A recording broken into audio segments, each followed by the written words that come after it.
You're watching Thrifty Kaniffy. Hello everyone and welcome to Thrifty Kaniffy. Today I'm going to do a review of an old timer. Let's take a look at your box real quick. Got the Battenfield logo here to let you know this is a fairly recent release.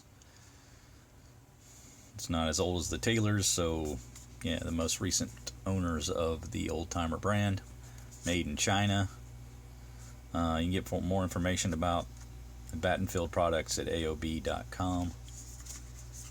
And here's a look at the barcode and your model number here, 190T.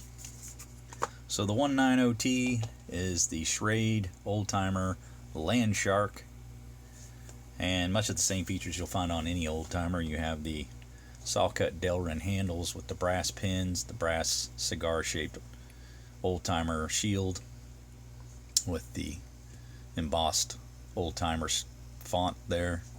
Got nickel silver bolsters. These nickel silver bolsters always seem to have this little bit of a yellow tinge to them, but they are indeed nickel silver and not brass. The fit and finish of the knife is really good from bolster to handle. You do have this proud pin, but that's the same way on all old timers. It's just intentional. But the Delrin is nice and smooth, and it meets the bolsters very well. And you've got this transition in color as you meet the bolster from a dark brown to a tan color. On the opposite side, the pins are the same. Again, very smooth transitions. And you've got a nice sheen to these bolsters. Here's a look at the blade and the spine and the centering of the blade. It's just a single blade design with this easy open cutout. Now you can either use the nail nick or just do a pinch open. So this blade is 7CR17 stainless steel, and from this side of the tang it measures just shy of 2 3/4 inches,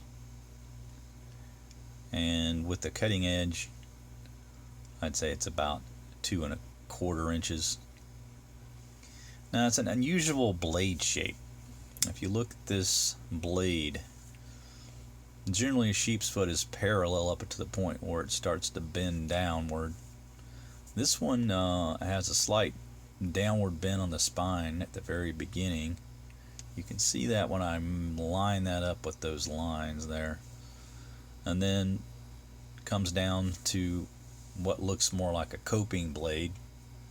Now, old timers claiming the blade to be a sheep's foot, but on the web pages that sell the knife, they label the blade as a coping blade. I tend to agree with the websites that it's more of a coping blade than a sheep's foot, simply because there's a pretty steep angle here to this downward edge and downward slope that reminds me more of a coping blade. But it is an unusual shape and not a blade that you're going to see very often. But that's one thing I find endearing about the knife. In the closed position, this knife reminds me a lot of, I guess, a very American styled late 70s type of design. I can't really put my finger on it exactly, but that's the feeling I get when I look at this knife. It's a very unusual shape, and when I bought the knife I thought, well, I'm not in love with the way it looks, but I do like the fact that it's different. And in the closed position, it really isn't that great a looking of a knife. You've got some unusual things about the knife that you don't really spot at first. This bolster, if you look on the folding side, is larger on this front than it is on the back, and that's probably to prevent the blade from poking you when it closes, because it's slightly raised up, as you can see. You might think that there's a potential for it to poke you, but no, not at all. And that edge of the height inside of the bolster helps prevent that from becoming an issue, and then actually makes this easier to slip in a pocket. So it's really intuitive, and you don't really notice that ahead of time when you're looking on a website to buy it. That's not something I noticed until after I had it in hand. And another thing is, when you open the blade and you look at it, the lines that are a little, I don't know, obtrusive, I guess, when it's closed, become much more sleek. And it's just a knife that really grows on you the more you look at it.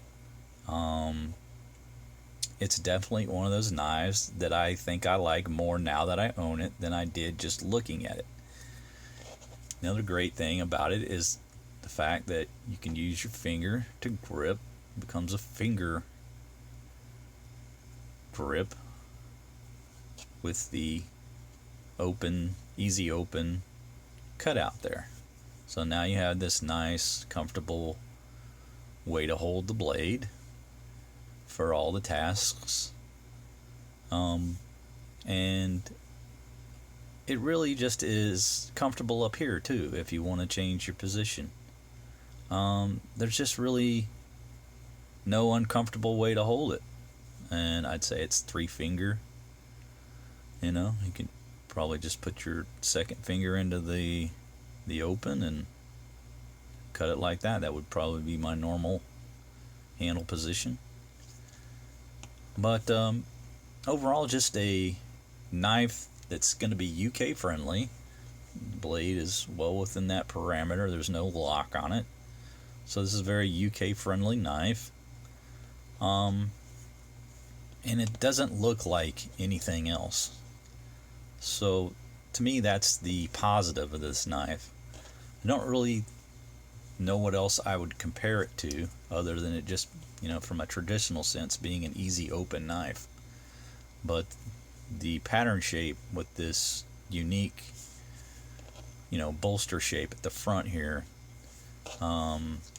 it lends itself to a nice choil finger hold there at the front, but it's sort of an option, so you can go either way. So you can open this blind. You don't need any. You could be in a dark basement or under the house or working in an attic, and you can open this. You can open it blind. There's no need for you to fumble around with the open of it. So just got some unique features to it that you don't really necessarily see at first. And as I said, it reminds me of a very American style design, late 70s, early 80s, that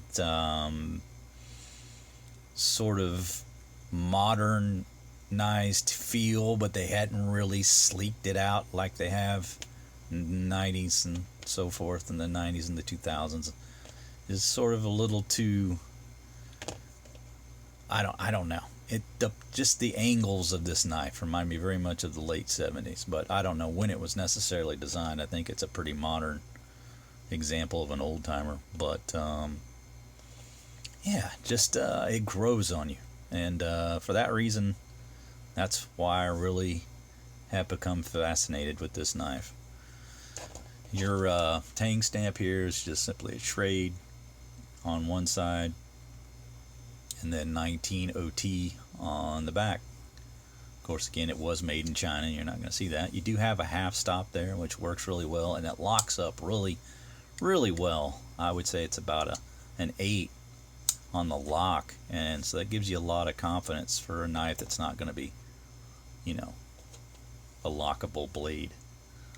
It's it's not easy to press that. So just a really good work knife. And looking back at the work knife video that I had done, I would have probably included this one now that I've had more time with it. The old timer Landshark 19 OT in Delrin, sawcut Delrin. Really much better in person than just looking at it on a website. One that really grew on me after owning it. So I do recommend this pretty highly. Again, UK friendly, so should be available on Heine Haynes, and you know, in the 16 pound range, pound. Yeah, so very affordable, and also available on Amazon and Chicago Knife Works, Smoky Mountain Knife Works. So widely available, good value knife, and I highly recommend it. Alright guys, I hope you enjoyed the video. Make sure you like, subscribe, hit that bell to be notified of videos that drop, and make sure you have a great day. Take care.